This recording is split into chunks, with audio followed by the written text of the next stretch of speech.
Well, I'm so grateful to be here at the Buddhist Church of Sacramento, just because the topic at hand has a very, close connection to all of the historic Japanese American Buddhist temples of many different sects and schools of Buddhism.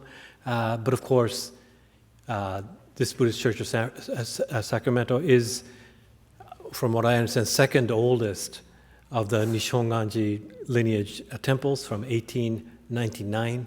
So a really historic temple, and I always have such, good feeling about being able to share what I learned about the topic of the book, which is Buddhism and the World War II Japanese American experience with Sangha members who are associated with temples like this. The way I'm going to structure today's lecture, I understand we have like 90 minutes, but I think it'll be good for me to stop ahead of that time so that we have an opportunity to interact, and I'm happy to take questions and comments.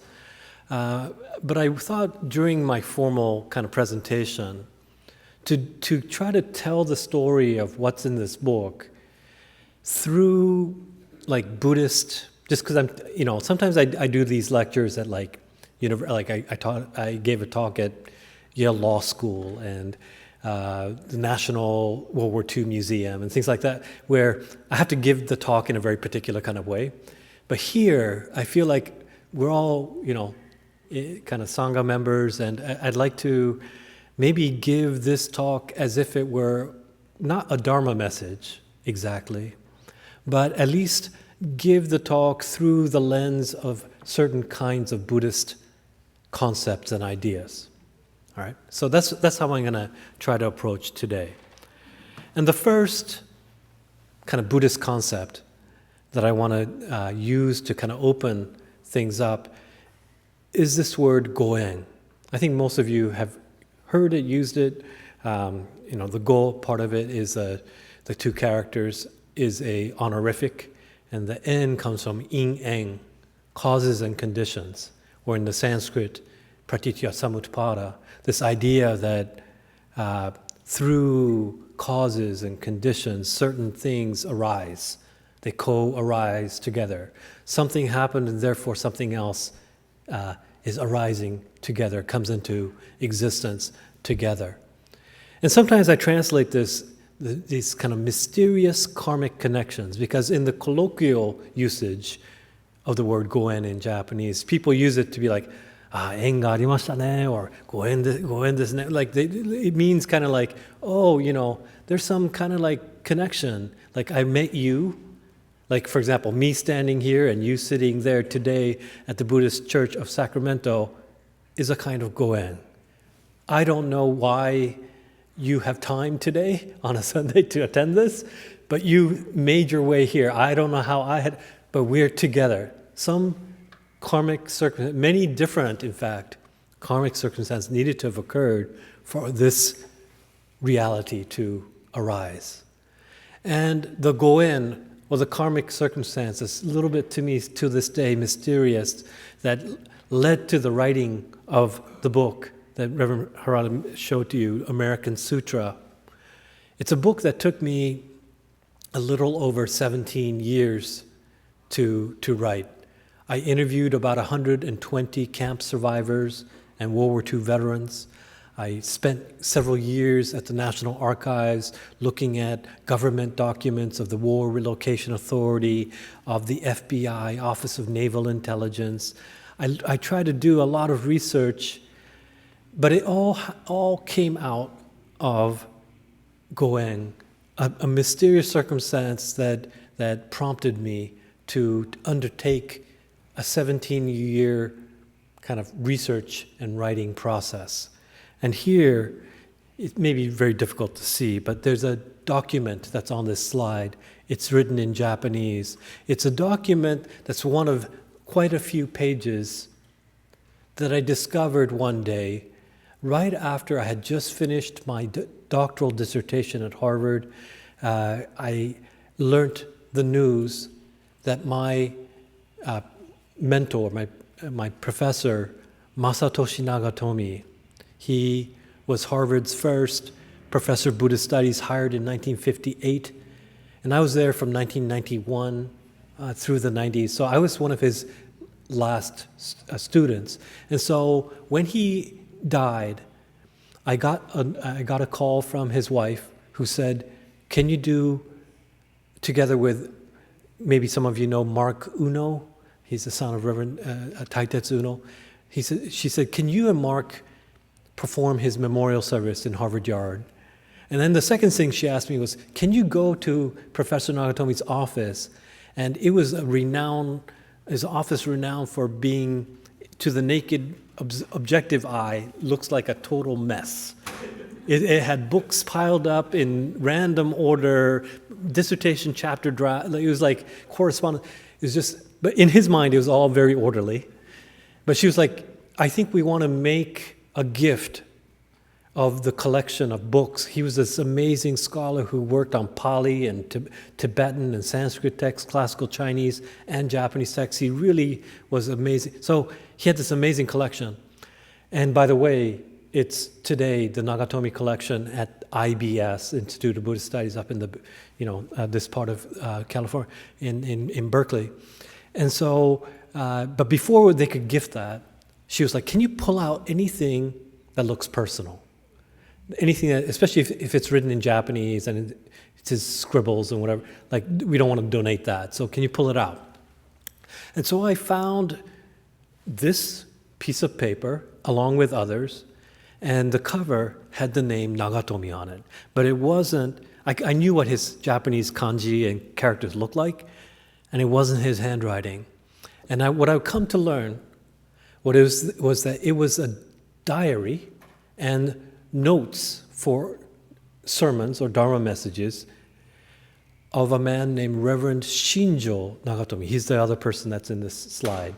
That's him, Reverend Shinjo Nagatomi in Manzanar. But,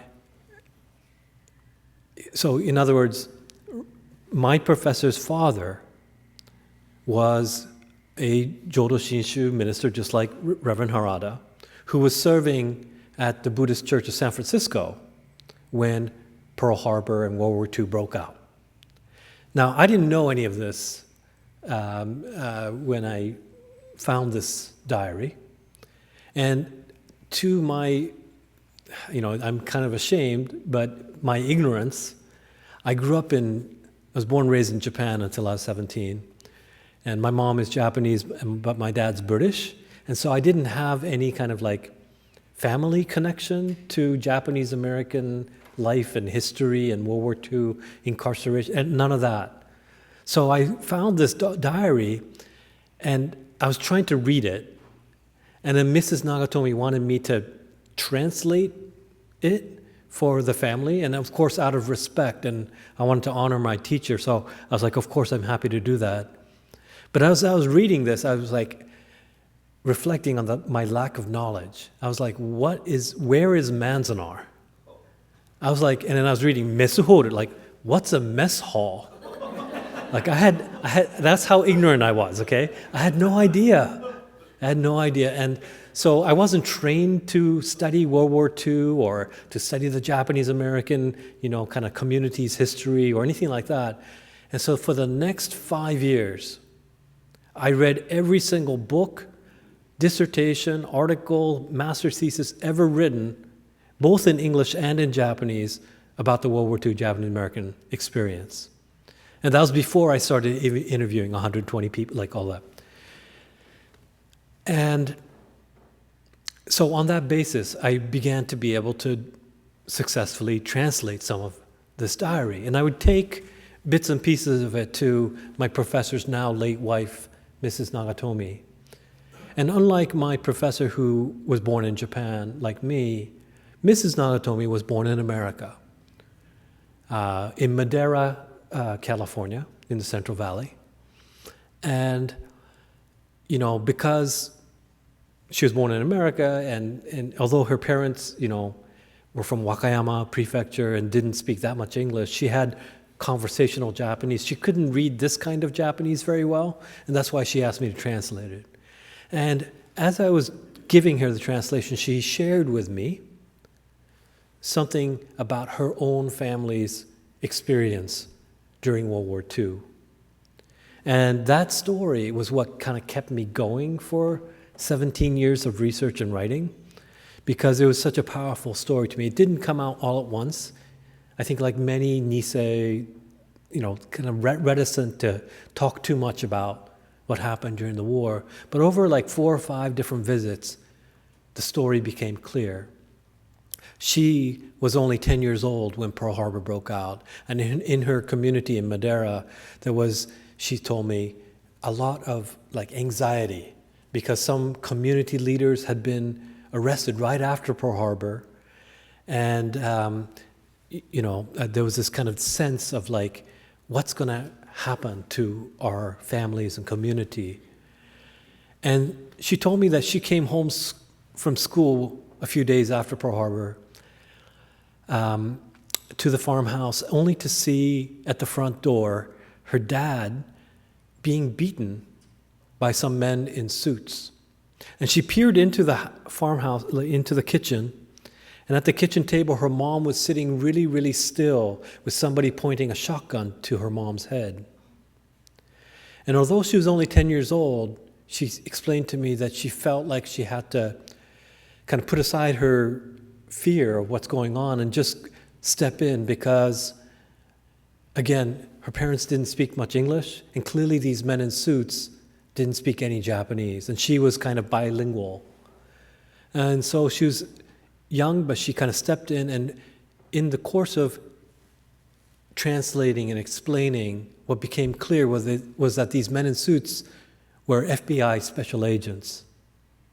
And it was explained to her that they had come to the house because her dad was on an FBI national security threat list for being on the board of the Madeira Buddhist Association. On the other hand, she was also able to explain to these men in suits that her dad had been out in the lettuce field, there were some rabbits, he wanted to scare them off, he had a shotgun, it was like fire. And unfortunately, that was the precise moment when the FBI cars rolled into the farm, so they thought they were under threat or something. So anyway, once that got cleared up, and the men left, and they would come back apparently 3 or 4 times subsequent, they didn't arrest him and take him away, like many other community leaders, including Buddhist priests, often were taken away. But not all, but many of them were. But the fact that he was on the board of a Buddhist organization, in the eyes of the FBI, apparently was a threat. And so he, the dad, wanted to, in some sense, kind of demonstrate that, they're not a threat as a family. They're not going to undertake espionage or sabotage. And so what he did was he went around the farmhouse and collected everything he could find that had kanji or Japanese characters on it, anything that had made in Japan. And for her as a 10-year-old girl, the worst thing was he got the Hinamatsuri Ningyo, these kind of girls' day doll collection. He got all these items and threw them into the fire. But he hesitated with one last set of documents.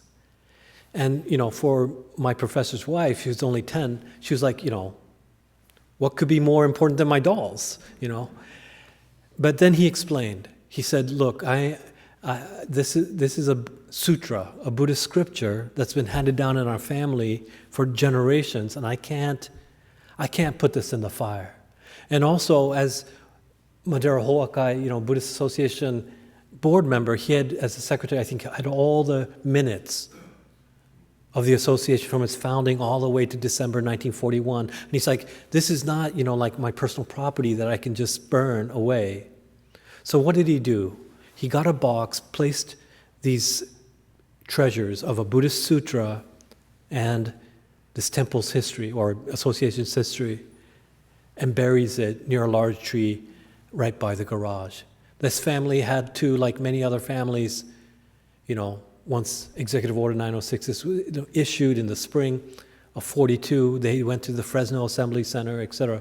They had to sell their farm for 1/20th of its market value.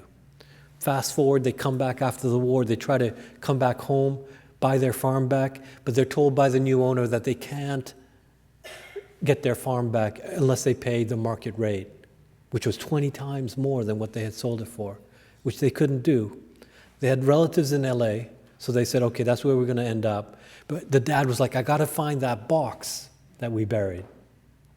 But during the war, the new owner had cut down all the large trees and torn down the garage, so the kind of X marked the spot was gone. So he roughly knew where it was, but dig as he might, they never recovered that box. So somewhere in the soil of California are Buddhist teachings and sutras. Somewhere in the soil of California is the history of Japanese American Buddhism buried. And this story struck me at the time, that this is a story that needs to be told. It's not just that there are buried physical artifacts in the ground, but unless this Goen happened, Mrs. Nagatomi would probably not ever have shared that story. She had apparently not told her own children the details of some of that. And I was like, there are buried memories too that we must uncover and tell some of these stories. And that's what kept me focused on trying to learn more and talk to more people. And in that process, come to recognize something about what this Buddhist family did. Here was a family that said, we're willing to burn away our Japaneseness so that we can claim a place here, belong here in America. The daughter is an American citizen, But we're not willing to burn away our faith, our Buddhist faith. Here was one family that said, we can be both Buddhist and American at the same time, despite what the government is telling us. And this was the story of many families I would come to discover, and that's what's in my book.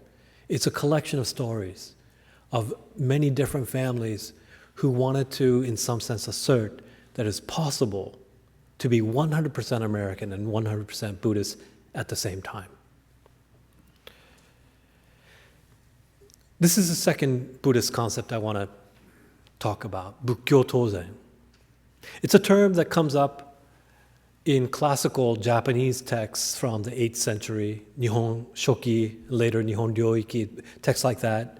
And it talks about this idea, if you look at the characters, Bukkyo means Buddhism or Buddhist teaching, and then Tozen, Zen means to advance, to move towards something, to flow, and To or Higashi means eastward. And it comes from the prophecy that the Buddha made just before he died. Shakyamuni Buddha said, look, I'm no longer going to be physically present, but my teachings, the Dharma, will remain. And he prophesied that the Dharma would move inevitably eastward. And so in Japan in the 8th century, they, had for some time from Korea, from China, started to receive the Buddhist teachings. And from its origin point in India, there's this idea of, finally, this Buddhist teaching has come all the way east to the easternmost part of Asia, to these Japanese archipelagos, these islands off the continent. How grateful we are that this Buddhist prophecy has come, that the Dharma would move east, would come all the way to Japan. That's how they usually use this word, Bukkyo Tozen. But once I translated Reverend Nagatomi's diary, one of the other people I came across was somebody in my own tradition of Zen, a Rinzai Zen teacher called Nyogen Senzaki. And he uses this term, Bukkyo Tozen, in a poem that he wrote. And that's the second thing I'd like to share with you. It's a poem he writes in May of 1942 called Leaving Santa Anita. And Santa Anita is one of these, it's euphemistically called assembly centers in the Los Angeles area. It's still there. It's a horse race track. And he had been, as many people living in Los Angeles were, forcibly, moved from their homes to go to a temporary facility known as an assembly center, this one in a former horse racing track. Like I think here in Sacramento, there was Sacramento Assembly Center was a former migrant labor camp, or Tanforan in San Bruno for the people that live in San Francisco was also another horse race track, or up in Portland, there was a livestock and expo center. These places that were maybe previously, not used necessarily even for human beings. Sacramento was at least for human beings, but in the case of Santa Anita, people were living in like former horse stalls. So he's talking about the fact that he's been moved to this place, and now he's going to go to a place where a more permanent camp by a new civilian agency called the War Relocation Authority. We're building 10 camps in the remote interior of the United States, mainly in the Mountain West type of regions, but also Manzanar, in the eastern side of California, in the desert kind of conditions, in Arizona, in Wyoming, in Idaho, but also 2 in the swamps of Arkansas, 10 of them all together. And as they were waiting, they would, live in these temporary facilities.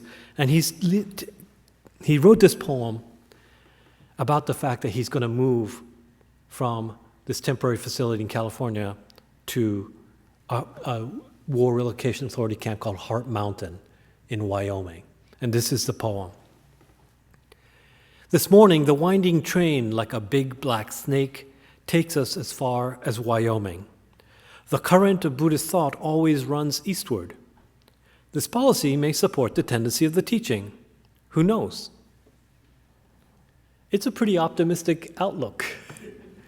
But what he's saying is, this policy, meaning this U.S. Army's policy of forced removal and incarceration, may actually support the prophecy of the Buddha that the teachings would move eastward. In other words, from LA to Wyoming, right?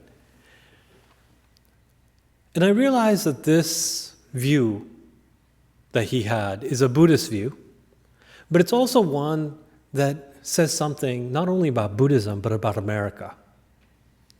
About what is America? Because, Reverend Harada mentioned, I used to teach at UC Berkeley, and the name Berkeley,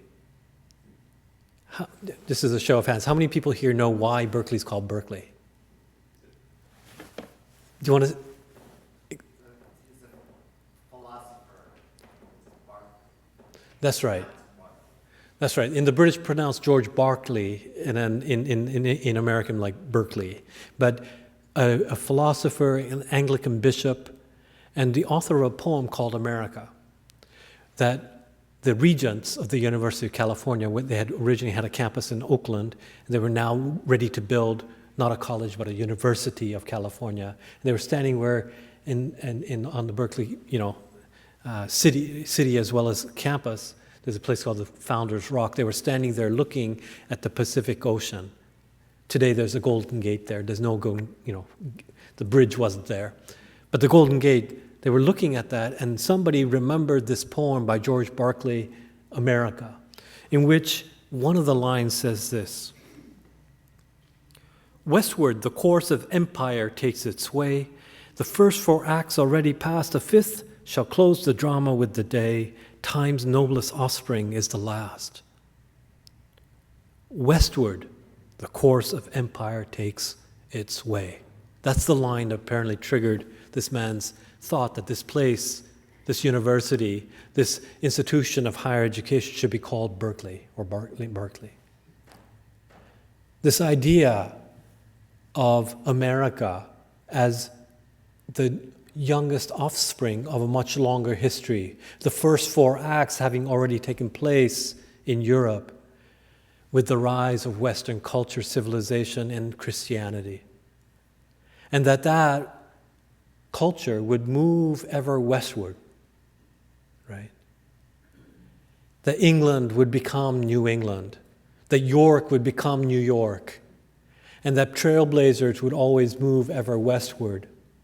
which is why, like, I went to college. I landed when I was 17 years old in Portland, Oregon, to go to a small liberal arts college called Reed College, and became a big fan of the NBA team there, the Portland Trailblazers. And I realized that the Trailblazers were, because of this idea, Lewis and Clark, the Oregon Trail, like the Trailblazers and pioneers were always moving westward ho.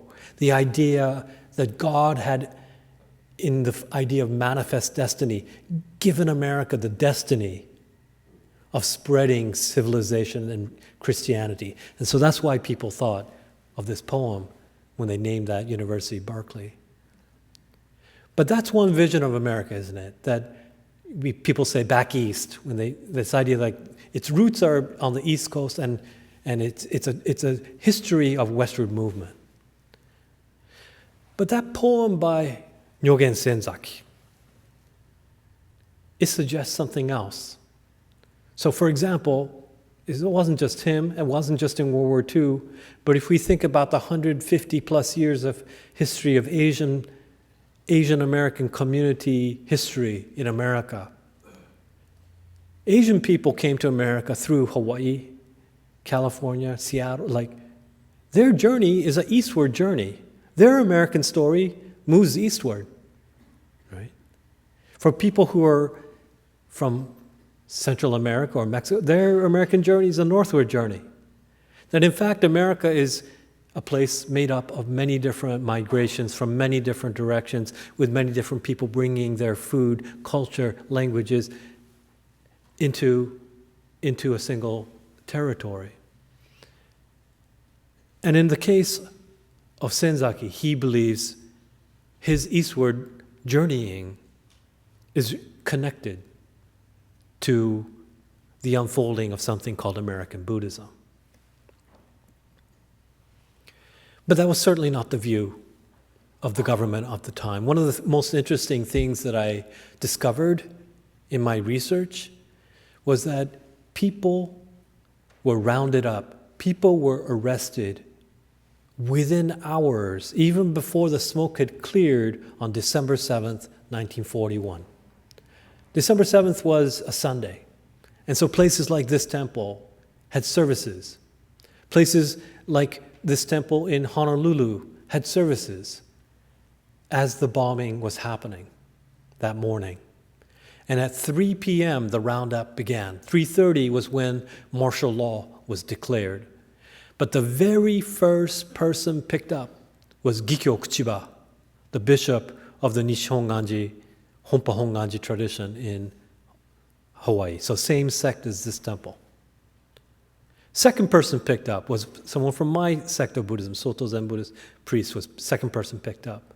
They would go on to pick up a lot of Buddhist priests that first hours after Pearl Harbor. And that was shocking to me because I was like, you'd think maybe when you're at war, you'd pick up like consular officials or, why Buddhist priests? And those years I spent in the National Archives looking at Office of Naval Intelligence, Army G2, FBI, civilian and military intelligence documents, I would come to learn that from as early as 1938, Buddhist temples were under surveillance. Intelligence reports are being compiled on the relative loyalty of Buddhists versus Christians, first generation versus Nisei. They were also looking at making lists, registries of people in different categories, A, B, and C. Sometimes it's called the ABC list that the FBI finally compiled. And as categories of person, Shinto priests and Buddhist priests were, as a group, seen to be of particular interest as a threat to national security, unlike Christian ministers. That was something new that I discovered in these documents. And that's why so many Buddhist priests were already on lists to be rounded up. So often people say, why did the internment or mass incarceration of Japanese Americans happen? And they point to war hysteria. That, in the sudden panicked attack over the surprise attack at Pearl Harbor, there's a hysteria. And that may be true, but there was nothing panicked or sudden about the fact that these people were already on lists years prior to the outbreak of war with Japan. Yes, Pearl Harbor was a surprise. I think every intelligence agency assumed it would be an attack on Manila and not on, they didn't expect the Imperial Navy to extend as far as Honolulu. But these measures of arrest, how to declare martial law, how to shut down Japanese radio stations, all that was already fully planned way before Pearl Harbor ever happened. So that was a surprising thing for me to discover. And that religion, that they viewed Christian ministers as somehow more American and more loyal, was something in the minds of intelligence agencies in the years prior to the outbreak of war. That surprised me. I didn't know that before. And not a lot of books about the World War II experience talk about that, right? Now, I think most of us know, beyond the first arrests and the waves of arrest in the weeks after Pearl Harbor, about the fact that on the west coast of the United States, but not in Hawaii, 150,000 strong Japanese-American community in Hawaii was in the main left alone except these kind of community leaders like the Buddhist priests. In the west coast of the United States, the roundup, the mass removal and incarceration is a very thorough one. This is something I also didn't quite understand and recognize when I was first starting my research. You know, I mentioned I'm mixed race, you know, half Japanese, half. So I was always kind of curious, like, did they also arrest like mixed race people too? And one of the things I would come to learn was the reports by the two chief architects of the entire mass removal and incarceration, Lieutenant General John DeWitt and Colonel Carl Bendiston. These two people in the U.S. Army were in the main responsible for what happened. And Bendiston, I would come to learn, visited an orphanage in Los Angeles. And at that time, I guess interracial marriage was not so accepted like now.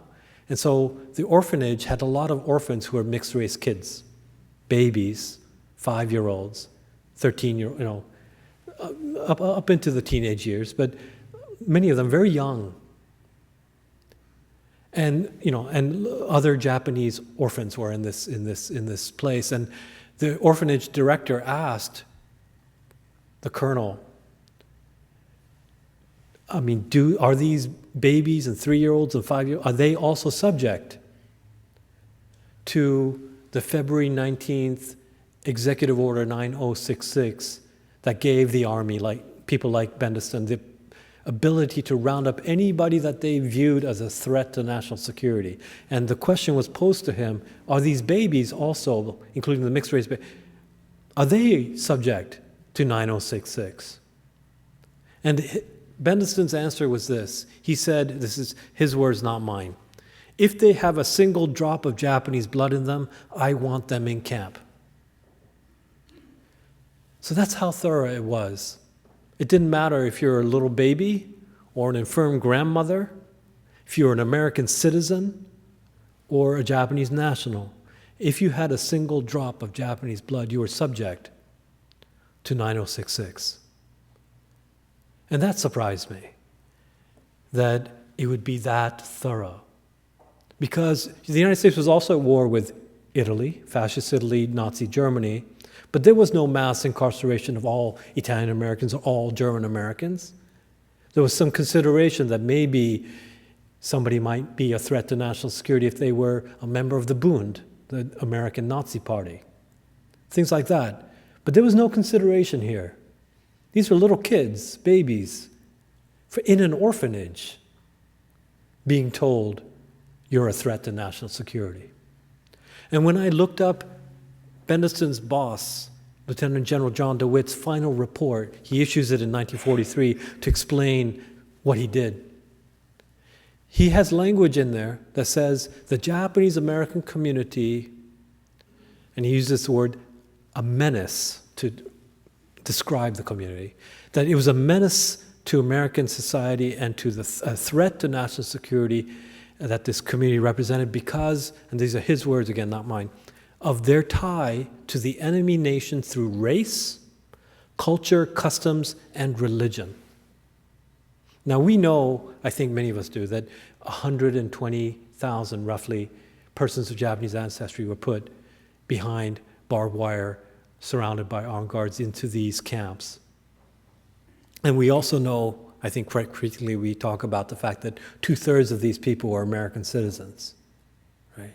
But what we often don't mention is that people like John DeWitt, Lieutenant General John DeWitt, he viewed the fact that over 2/3 of this community were Buddhist, not Christian, that the religion was a factor in his thinking about why this community needed to be targeted in a way that the Italian American, German American community needed not to be. It wasn't just race, it was also religion.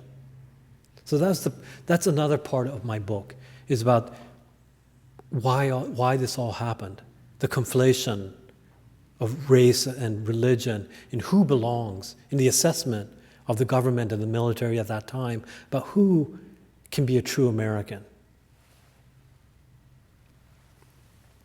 The next Buddhist word, an idea I want to talk about, is hoben in Japanese. Some usually translate skillful means. I translated in my book skillful adaptations. It's the idea that even like in the Buddha's time, when he would preach, depending on who was in front of him, they would call it Dharma medicine, but they would adjust the medicine or adjust the teachings to fit the person's illness or predicament. And so that's why, we don't have a Bible in Buddhism. Like that is like, there's so many, Buddhist canon, the Buddhist sutras are so vast because the Buddha gave a lot of different types of teaching over a much longer preaching career than Jesus. And so we have this massive canon. But the basic idea of meeting the Dharma to the time and place in front of you, that was a basic impulse of the Buddhist way of teaching. And what I realized was that this World War II experience of Japanese Americans had to include a lot of skillful adaptations. This is a photo of the Sacramento Assembly Center in May of 1942. So a lot of folks from in this region would have gone there. And this is one up in Portland. I mentioned the Portland Livestock and International Expo Center, former stalls where livestock, cattle and horses would be there. And I wanted to show you this photo from the Assembly Center, this first place that people ended up before they would go to one of these War Relocation Authority camps, this temporary so-called Assembly Center. This is a picture of Hiroko Terakawa playing checkers with her friend Lillian Hayashi in the quarters of Reverend Tansai Terakawa, the former minister, again of the same sect as this temple, the Oregon Buddhist Church in Portland, Oregon. So they were taken there, and again, I think this is something most people in this room, know very well, but once those civilian exclusion orders went up, people had, between a week and 10 days, in many cases, to put their affairs in order. Maybe to have to sell their farm, maybe have to sell their business, store their things that they couldn't take because the rule was you could take what you could carry. So what that meant for most people was, like a single suitcase. And so if you can imagine like the government suddenly telling you, you're going to a place unknown for a time indefinite, what would you put in that suitcase? And, people did their best. They tried to adapt in these new circumstances, including living in former horse stalls and livestock stalls where the wooden planks on the floor, made it seem like it was not a former horse stall a few weeks ago, but it didn't fully cover the stench of urine or manure. You're suddenly living in this kind of circumstance and you're trying to make something decent, have some dignity in living there, and out of whatever you brought in your suitcase, sheets and whatever you had, you try to make it livable. And you can see in this photo that's what they try to do. But the other thing you see in this photo is an American flag and a small photo of the Buddha. When people entered these assembly centers, there was a check of what was in people's suitcases. The US Army had determined that certain things were contraband. Some things are kind of to be expected. If you had a revolver, a shotgun, something like that, that's contraband. Or even cameras were considered contraband. But what's less well known, but what was checked, was that if you had a book written in Japanese language, it could be a sutra, it could be a book of Japanese poetry, that was considered contraband and would be confiscated. The only two exceptions were if you had a dictionary that had English and Japanese both, that was okay. And if you had a Christian Bible written in Japanese, that was also okay. So what's the message that when you're entering this camp, when you're being told what is permissible and what's not, what's contraband and what's not? The message people are receiving is if you're English-speaking Christian or about to try to convert to Christian, that's what's permissible. But this family didn't agree. They put up a large American flag and a Buddha photo in their stall to assert, just like the Kimura, my professor's wife family did in burying those sutras and Buddhist history of Madera Buddhist Association, that you could be both Buddhist and American at the same time. And so people in that moment of dislocation, in that moment of loss, I think quite naturally turn to their faith. Christians turn to their Christian faith. Buddhists turn to their Buddhist faith. And because people didn't bring, you can't always bring everything in your suitcase. Can you bring a butsudan? Can you? So what did people do as they try to recreate Buddhist life in camp? To give some kind of orientation, give some kind of hope, give some kind of direction. What we see in this photo, in this slide, is on your top right would be the Nishiura brothers and some others. They were the people, master carpenters who built the San Jose Betsuin, same sect as this temple. And they were very skilled at carpentry. And so what they would do, they would take desert wood. They would take scrap wood from the mess hall of packaging material. They would take anything they could find and they built a shumidan or kind of like a butsudan, like an altar that would be used in the Heart Mountain Buddhist church. Other people, like you see this other ojuzu here, that's somebody from my tradition, Soto Zen Buddhist priest in a different camp. He was in a camp because he was in the first group of arrests in the higher security Army and Department of Justice camps where they had Geneva Convention rules about a ration of one piece of fruit per week. He kept the peach pits until he had enough to make ojuzu, or like a prayer beads. So that's what people did. They tried to make the best of what they could do, skillful adaptation. In one of the most interesting episodes I came across, this was in one of the army camps. You know how in the Buddhist calendar, and I think you must do it here also at the Buddhist Church of Sacramento, when you start the calendar year, one of the big, first big things is in April, the Hanamatsuri, the Buddha's birthday, where we celebrate the birth of the Buddha. And I'm sure you do it here too. There's a little shrine with some flowers on it, and there's a baby Buddha statue, and people go up and pour sweet tea on the Buddha. It's because of the Buddhist legend that when the Shakyamuni Buddha was born, the heavens were so happy it rained sweet rain and flowers. But in this one camp, they didn't have a shrine. They didn't have a baby Buddha statue. They didn't even have flowers. They had toilet paper and beads in the mess hall that they used to dye the toilet paper red, folded it like origami and made paper flowers. They had army ration sugar and coffee, so they made a sweet coffee drink.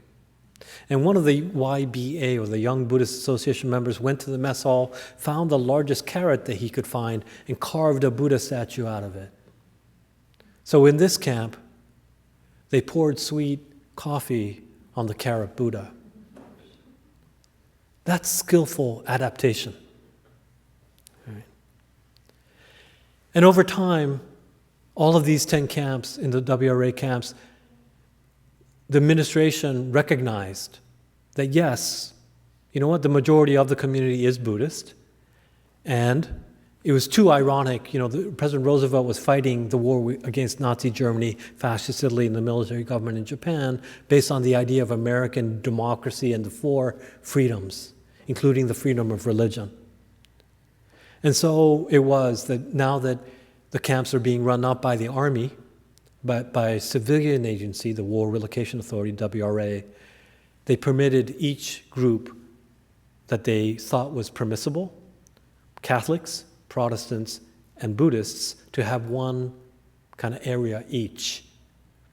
Shinto was still banned throughout the course of the war, but the Buddhists, the Catholics, and the Protestants, they all received a space to congregate, to recreate Sangha, to find ways to connect to each other. But as that was going on in 1943, I think some of you know this quite well. I know a lot of people from this area may have gone, like for example, to Tula Lake. But there's an interesting history of Tula Lake where at one point it changes from one of the regular War Relocation Authority camps into a so-called segregation center that is derived from a questionnaire, sometimes called the leave clearance form, other times colloquially known as the loyalty questionnaire, where those who answered certain questions like 27 and 28 about disavowing any loyalty to the emperor or service in the U.S. Armed Forces, if you answered no to those questions, you were segregated out and placed in the segregation center. And that's what the loyalty questionnaire is often known for, the question 27, 28, but less well known is question 16 about religion.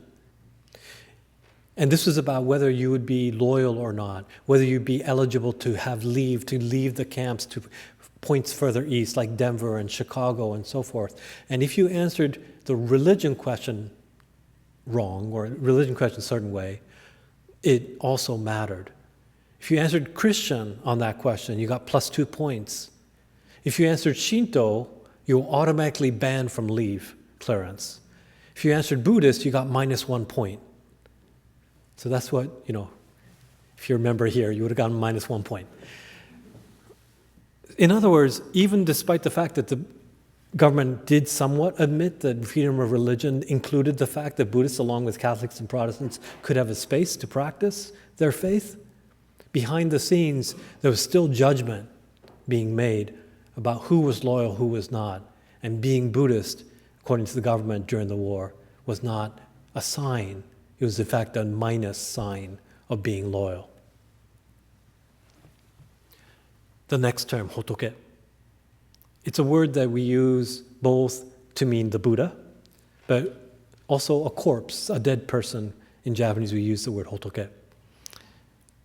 And in that first winter and spring, so many, vulnerable people. Those tar paper barracks were not necessarily built so well. They're hastily constructed, holes in them, very hot during the day, very cold at night in some of these environments. And those who are vulnerable, the very elderly, some babies, they would die. And when I translated that diary of my professor's father, he would talk about having to perform funerals and memorial services. And this is a photo of It's, I think, from Minidoka. But you can see there's a coffin up there that's very tiny. It's of a baby that died that first winter. And in places like Minidoka, Idaho, it was just so, people didn't expect it. And so the dead. People having lost so much, all their hard work on their farms and business, like losing that, but then now losing family members in camp. Buddhism became, just the fact of being able to at least hold some kind of recognition for your family member, some kind of Buddhist service, that became important. And for Reverend Nagatomi, my professor's teacher, he found it so important that he wanted to build a formal recognition of all those who passed away. And in 1943, August the 14th, there's a dedication in Manzanar, where he was residing, of a structure called the Ireto. It's still there today. If you go to Manzanar, it's one of the kind of big symbols of that camp. It's right out this camp cemetery area. And Reverend Nagatomi went around barrack to barrack asking each family, could you donate 5 cents, 10 cents to buy the concrete necessary to build this thing? Ireto, to means a monument or tower. I-re, like to pay homage to, honor to, the re, the spirits of those who have just passed, as well as those who've come before us. In the Buddhist tradition, there's this idea of kind of nibon or hatsubon, the first obon, the summer kind of ancestral, festival or ceremony, where you recognize those who have passed that past year. And he wanted to, build this thing in time for the nibon or hatsubon of these people. And it was dedicated one day before. This other photo that's on this thing says, if you can read the Japanese, it says Manzana Bukkyo Kai Bon Odori, 1943, August the 15th. Internal WRA records say that over 4,000 people participated. And the government was very afraid of this. They had special people infiltrate and they called it the counter surveillance unit. They had a unit with certain former white Christian missionaries who had served in Japan, who were fluent in Japanese, go and make sure nothing subversive was being done at these large Buddhist gatherings, because Buddhism was again feared as a potential source of subversion or threat. And the report says, Reverend Nagatomi said some wonderful things about respecting the ancestors, about the history of Obon and Uraboe and stuff like that. There's nothing subversive, he said, right? But they were still afraid. But the Buddhists themselves were not afraid.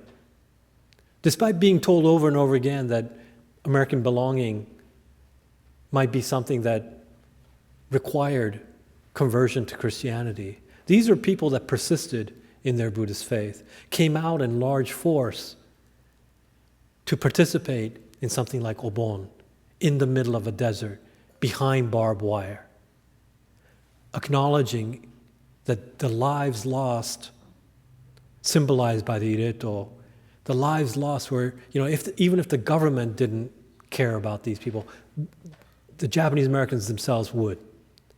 And for Reverend Nagatomi, this was not a sectarian thing. It wasn't even just a Buddhist thing. He asked a Catholic architect, Ryozo Kado, to actually design the structure of the Ireto. He asked a fellow minister in the Protestant tradition to come with him on August 14th, 1943, to preside over the opening of this new monument. And so still to this day, every April there's a Manzanar pilgrimage, and at the heart of it, there's an interfaith ceremony that takes place. Because it didn't matter if you lost somebody or didn't, if you're Buddhist or Christian, everyone kind of knew. We have to make sure we remember the Hotoke, those who have died. I'm going to try to start wrapping up now. But one of the things that I have two more kind of Japanese words I want to talk to you about, and Buddhist concepts that I think go to the heart of what the book's about and what people did. People, as I said, they kind of looked to Buddhism in this time of loss and dislocation. They looked to Buddhism when they needed somebody to recognize that their family member mattered. Buddhism became a refuge. We say, I take refuge in the Buddha, the Dharma, and the Sangha. It became a refuge. But it also became a way of thinking, a perspective about how to live. We talked about Bukkyo Tozen, moving eastward. That was Reverend Senzaki. But other people talked about this in many different sermons I translated. The idea of the lotus flower blossoming above muddy water. It's a classic metaphor in Buddhist texts. And it's about this idea that the lotus flower is supposed to represent the Buddha's awakening, his liberation, and what that represents. Kind of like transcending, coming up above, rising up above the muddy water, which represents symbolically the world of suffering, the world of delusion and anger and all the things that make suffering up. And the idea is you kind of, through Buddhist life and practice, rise up above it. One of my friends, Reverend Shumyo Kojima, he's the abbot of Zenshuji Temple in LA. He read my book, and as a kind of like his interpretation of my book, he drew this little painting for me. It's of a lotus flower above muddy water. And the pond or the muddy waters you see down there kind of, if you look at it, kind of looks like the shape of America. And then you see some barbed wire and the lotus flowers floating above it. One of the things that I found in the sermons of those who were in these camps was this idea of taking that metaphor and tweaking it a little bit. One of the most interesting sermons I translated was one where a Jodoshu, so not Jodo Shinshu, but Jodoshu, Pure Land Buddhist priest from Hawaii. Remember I said December 7th was a Sunday? He was in his temple, arrested by the FBI in his robes, wasn't even allowed to go back to his home to get a suitcase. They just took him away. And April of that next year, at the Buddha's birthday Hanamatsuri celebration, he was the bishop of that sect, so he was quite senior, so they asked him to give the Dharma message. And he talked about the fact that his robes, he didn't have a change of clothes. He was still in his robes the next April. And he talked about the fact that it was quite, at that point, dirty, muddy. And he invoked this metaphor. And he said, you know what? When you put a lotus flower in pure water or sterile water, it won't grow. It needs the mud. It needs the nutrients from the mud to actually rise up.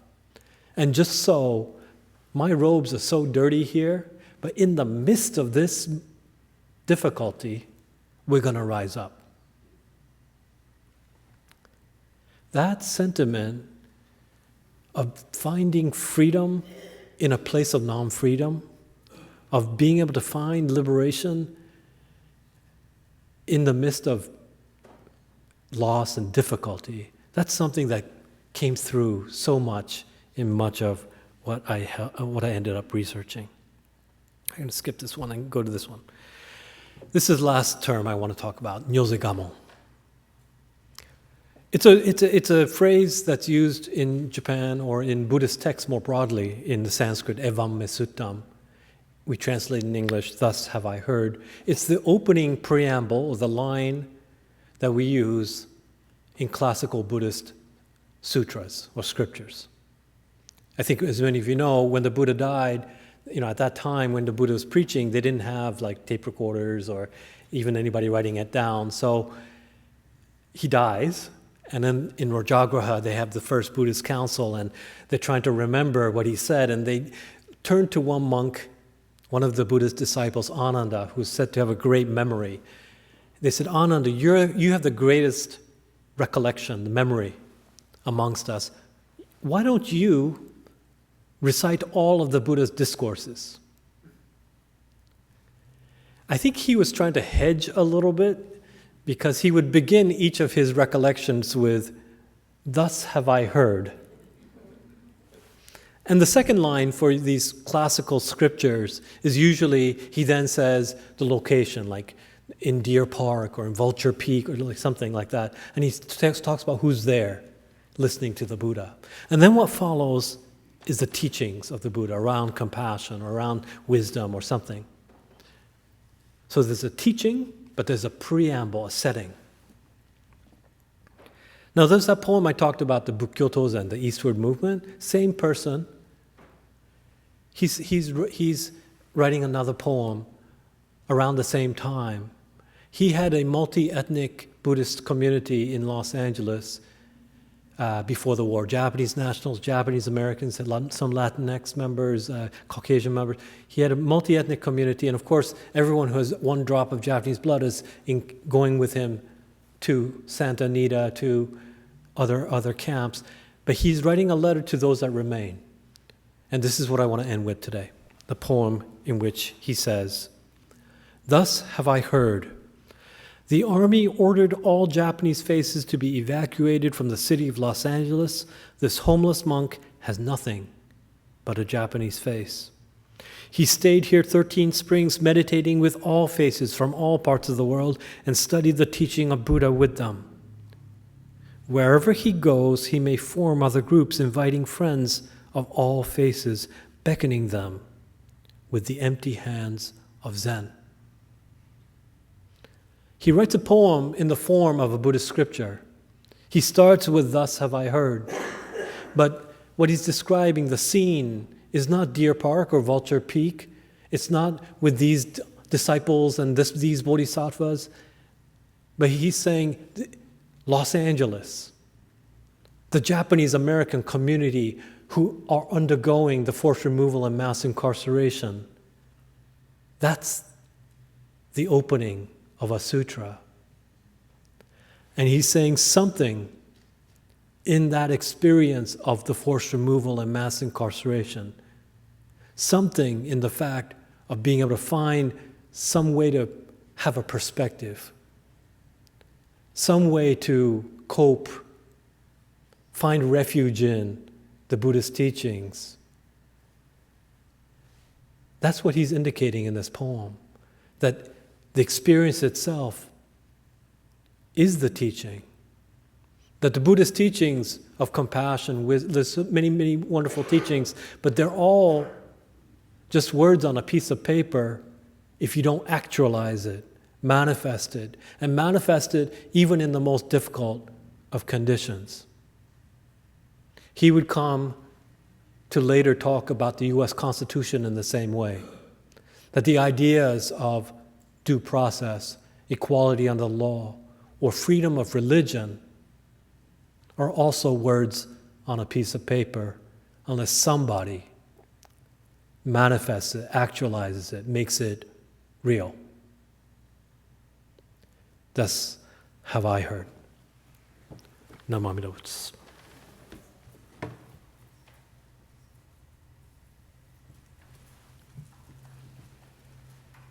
I'm happy to take questions, comments, anything.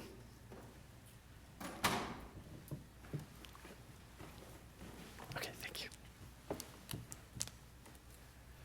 Yes. Reverend Duncan, I think you should talk about your adventures in Oklahoma this past summer and activities there. Okay. You know what? Different part of this. I have some slides I can show that will explain that. I don't know if you can see this very well, but you know how like tsuru or Japanese origami cranes, unbeknownst to me, you know, when you put a book out, you don't know how people are going to read it or how they're going to like it or not like it, whatever. I learned of somebody Nancy Ukai in Berkeley. She's the JCL Berkeley president. She also runs a thing called 50 Objects, and does many, many interesting things. And she's one of the founders of an organization, the co-founders along with Satsuki Ina and Mikey Shi of New York, on an organization called Sutra for Solidarity, cranes for solidarity. And it's solidarity with people today who are experiencing difficulty around inclusion and immigration status and so forth. And what I didn't know was that she had gone to a pilgrimage in Texas, one of the camps there run by the Department of Justice, Crystal City. Right nearby that camp is a place in Dilley, Texas called the South Texas Family Residential Center, where 2,000 some children who've been separated from their families, migrant children who've seeking asylum in the United States, seeking refuge, had come to the southern border, separated from their families in this facility. And so to show solidarity, to say to these kids, back in World War II, not that many people spoke up, showed any kind of like solidarity with the Japanese, 120,000 Japanese Americans who had to go to detention facilities. We're gonna let you know that somebody knows about you, somebody cares. And their idea was to place these origami cranes, on the fencing of this facility. And so they did that. And one of the photos I received, there was a cranes made out of cover of my book. So Nancy had done that, somehow seeing the connection between what happened during World War II and what's happening today. So I was like, I suppose I can't not get involved. And so back in June, there was an announcement that 1,400 of these migrant children separated from their families were going to be moved to a place called Fort Sill, Oklahoma, a former Japanese internment camp. It was only open for about 2.5 months in the spring of '42. Mainly, it was about 700 community leaders, Issei. 90 of them were Buddhist priests. So I had written about it partly in my book, but a lot of it I had to cut out from my book in the editing. But I knew about this camp, and the optics of putting the children in these former Japanese American, internment, it seemed like that was another step of like a connection between these two histories, interlinked histories. And so I went to the first thing, and in this photo you can see Reverend Kobata involved with the one in Crystal City in Texas, and then in Fort Sill, Oklahoma, I'm there along with Nancy and Satsuki and Mori sisters and so forth, and Tommy Kida from Densho and so forth. But we brought a bunch of cranes there. And then a second time, I asked Buddhist communities, not only historically Japanese American ones, but other ones too, to send cranes. And that we were going to lead a Buddhist memorial service there to not only acknowledge there were 3 men who died there. One of them was killed in the back of the head, shot in the back of the head right near the fence at Fort Sill in 1942. His granddaughter is a colleague of mine, Reverend Jiko Nakade of Kona Daifukuji. He had left Kona with 11 kids back on the Big Island. And he just felt he needed to get back, and he just one day just kind of went crazy, and he just wanted to get back. He started climbing the fence, and the guard shot him in the back of the head. So it was personal for me to remember their lives, but also remember the lives of the 10 kids from Central who've died in the custody of the Border Patrol and other detention facilities. So I said, I'm not usually a political kind of person, but I'm happy to do a Buddhist memorial service and to make the connection between what happened back then and that we don't want guards killing kids today,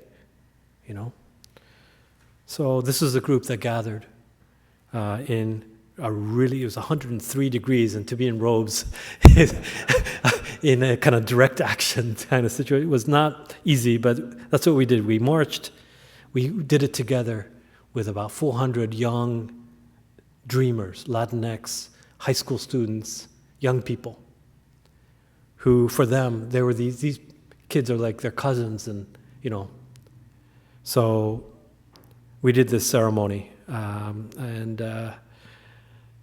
in most cases, you try to raise concern, raise a voice, and it doesn't really directly lead to some result. But in this case, 2 weeks afterwards, I think the optics looked too bad. The Oklahoma governor contacted the White House. The White House announced that the kids would not be moved to a former World War II internment camp. So one camp halted. There are other concerns about many of these other facilities. But it was something that, long-winded way of saying I participated in this thing because somebody made a crane out of my book cover.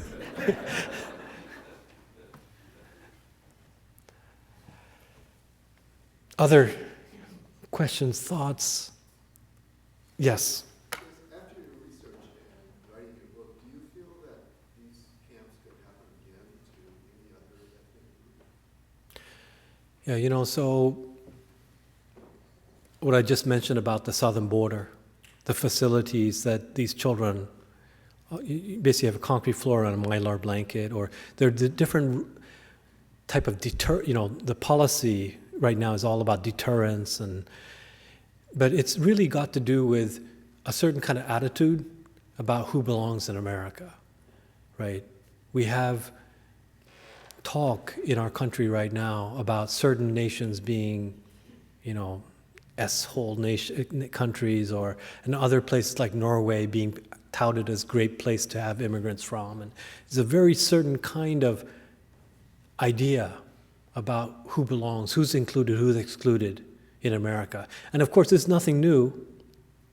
If we think about the first immigration law, federal law is 1882, that has a very specific idea about who should be welcome to America or not, and it's called the Chinese Exclusion Act.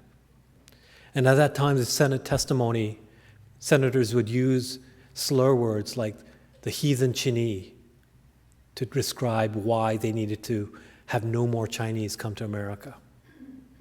It's because they thought they were racially unassimilable as well as religiously unassimilable because they were not Christian. So to me, this question of, is America a white Christian nation at its essence? Or, that's the kind of Berkeley westward view, right? Or is America a multi-ethnic and religiously free nation as the founders intended? Those two visions of America are competing visions that from the founders' time on, we've swung like a pendulum between one vision and another. We're in one moment in history right now. And so when we say, can there be camps today? There are already camps on the southern border.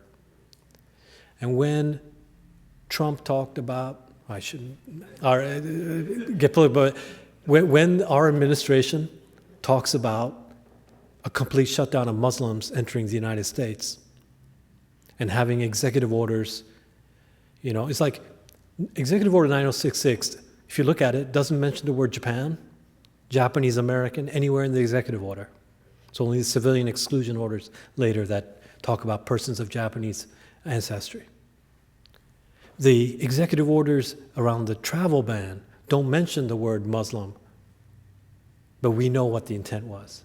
So what I'm saying is, when I talk to my Muslim American friends, they are concerned about being put on registries, having the mosques under surveillance, having their leaders put on registries and lists, So I see, unless, like Senzaki says, people actualize, manifest, stand up for, just like these people back in World War II did, the ideas and ideals and aspirations of America around equality under the law, due process, and religious freedom, it can happen again, And so I think the vigilance necessary in any moment in time is something that I think there's a natural way in which the Japanese American, especially Buddhist experience, can connect to what's happening today.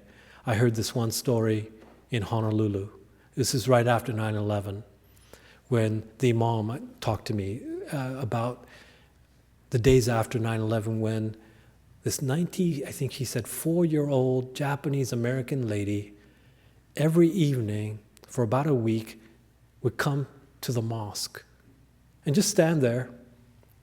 And, by day 3, he was like curious, like she seemed harmless, but she didn't know what she was doing. And he asked her why she was there. And she said, right after Pearl Harbor in Hawaii, there were so many temples. People brought shotguns and took shots at our temples. They defaced the manji, or the Buddhist symbol. There's a lot of things that happened. There's one temple that got burnt down. And I'm here to protect your mosque. There's a thing where I think he said, on the one hand, he was like, how does a 90-some-year-old lady really fend off, some attackers? But on the other hand, he was like, I haven't felt a sense of gratitude to somebody of a different race, a different religion, as much as I did that one day when this 94-year-old lady came, because it was something where she was standing up for a community that's not hers. And I think that's something that I'm just reminded of once in a while, that these are times when sometimes we need to, stand up for each other. Reverend Sasaki. Since Jodo Shinshu, we emphasize kie, Mm. and you skip kie. Oh, yeah. I like to hear your section of kie.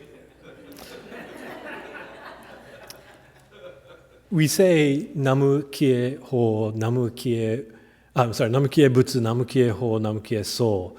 I take refuge in the Buddha, Dharma, and Sangha. What I wanted to talk about was this idea that sometimes for some families, the return home, trying to find a refuge after camp was just as hard as going to camp. This is the Seattle Betsuin, vandalized. San Diego had arson and burnt down.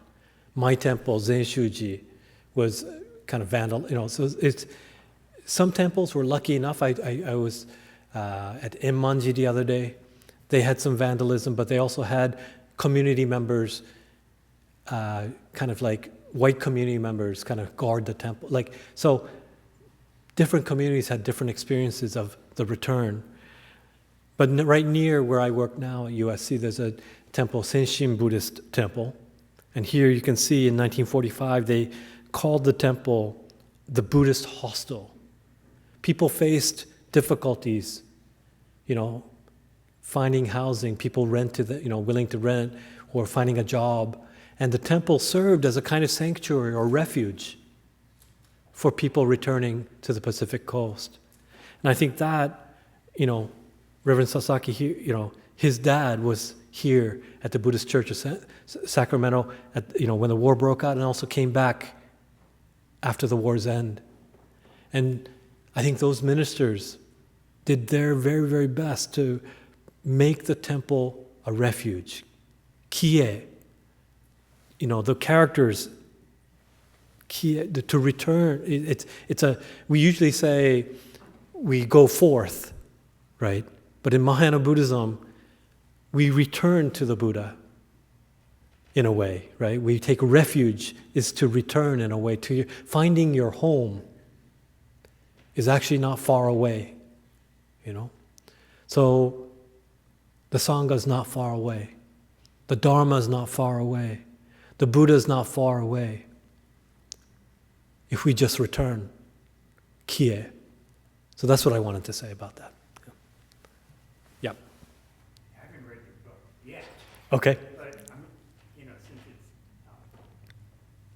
Buddhism, I was wondering if you included any Dharma talks given in the context of camp. So any Buddhist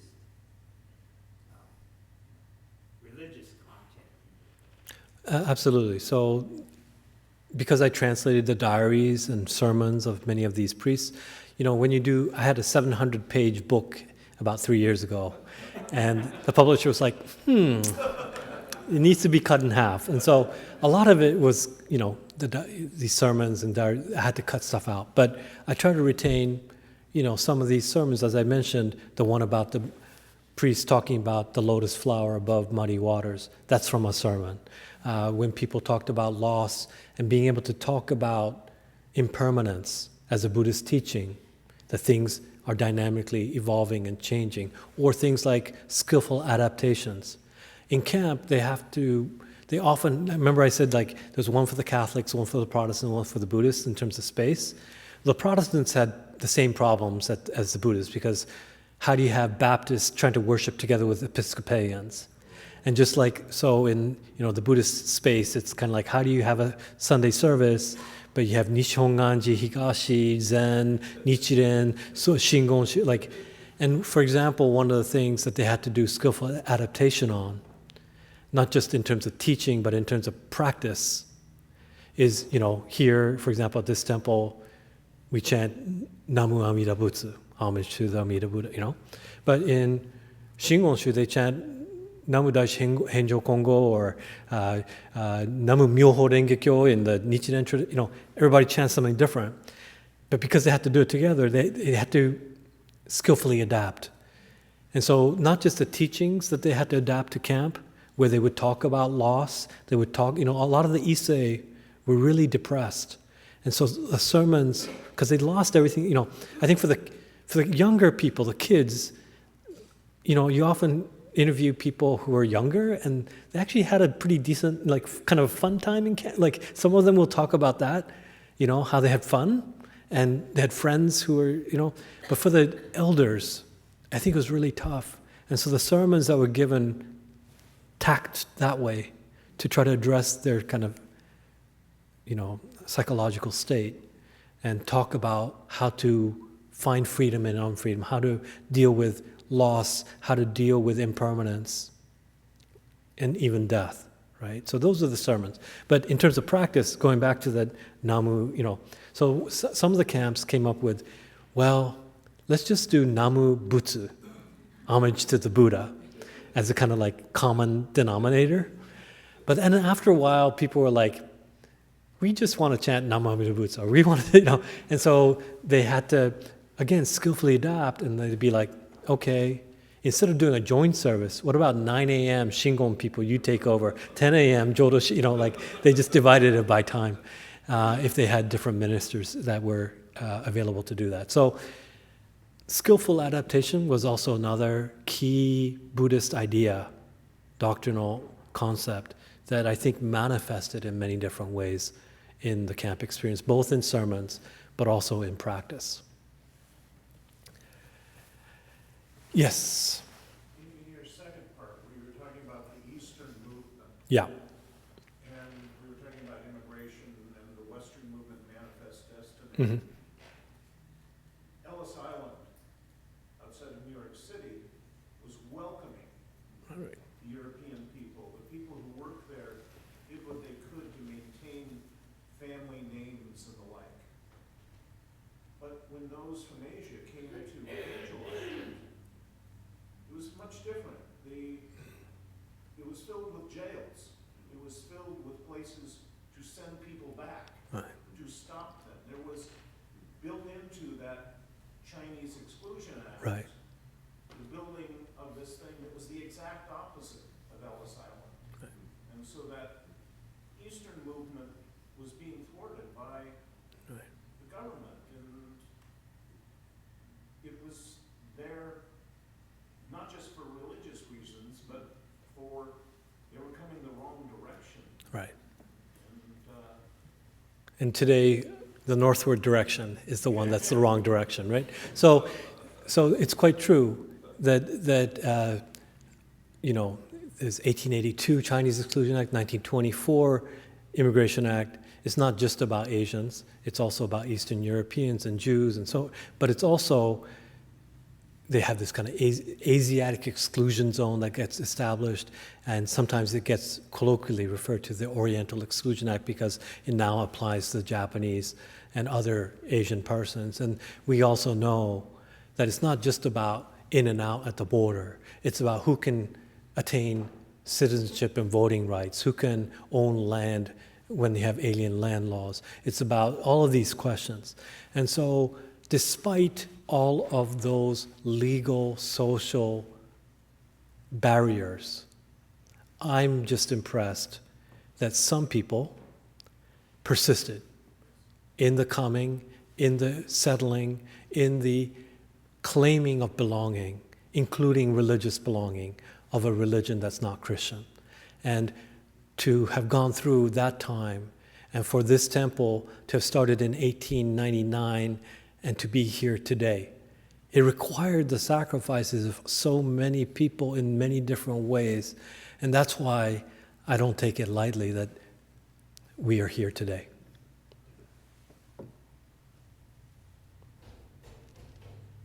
Yes. Can you describe what the current status of Buddhism is in the United States and also comment on what the future might look like? So I think, we have a much different situation today than before, right? In the sense that Oprah is interviewing Thich Nhat Hanh, right? That you can go to Google mindfulness, and I gave a talk at Apple in Cupertino the other day, and Apple Buddhist is the biggest affinity group or club within that company. We're in a different time, right? Where Buddhism is not seen as a threat to national security. The good news for Muslims is that sometimes it only takes a generation and a half or 2 generations for attitudes and understanding to shift. So that's the good news, is that we're in a state where, because of the struggles of people in the past, to say that you can be both Buddhist and American at the same time, we're in a situation where that's kind of been more normalized, where Buddhism is more a part of America's religious and cultural landscape, right?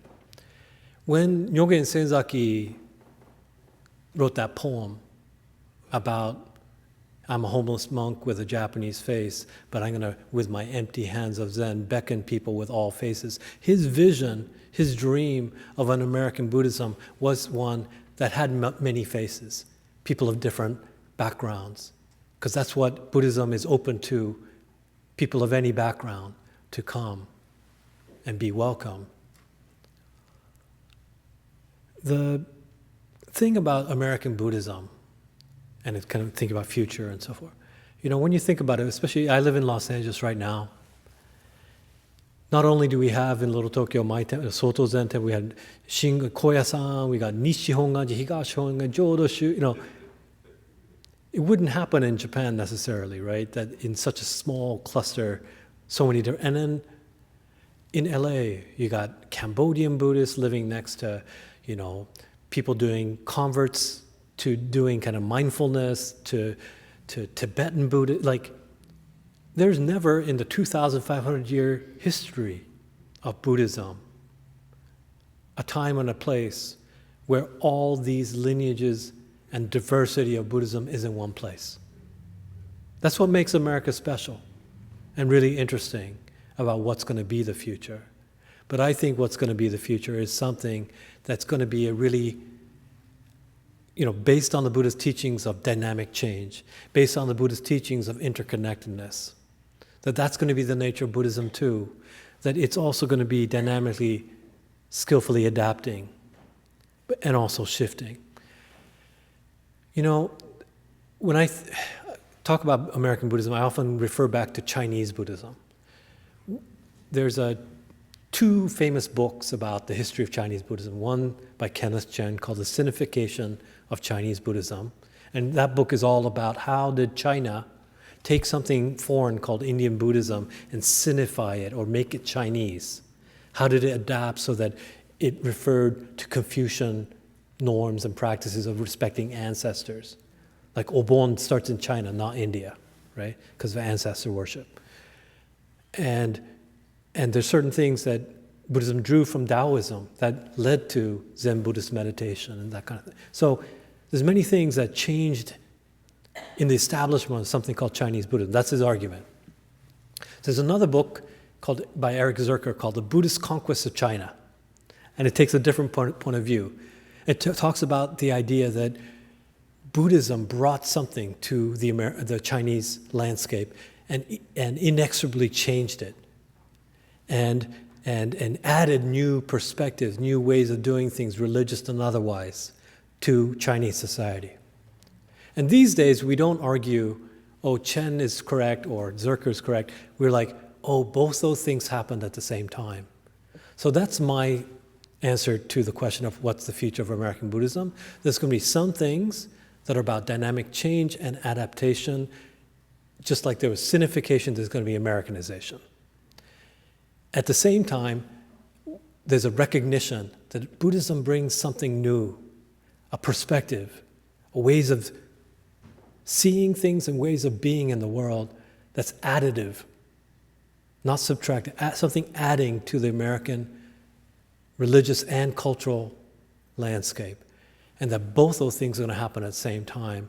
And I think we're going to see that happening in a very interesting way just because of the great diversity of lineages that we have here. And so I see great possibility for Buddhism. And in a way, I want to just keep on acknowledging the people that persisted in that vision of being American Buddhists in the middle of a desert behind barbed wire, that without those people, we don't exist today. And that's why I wrote the book.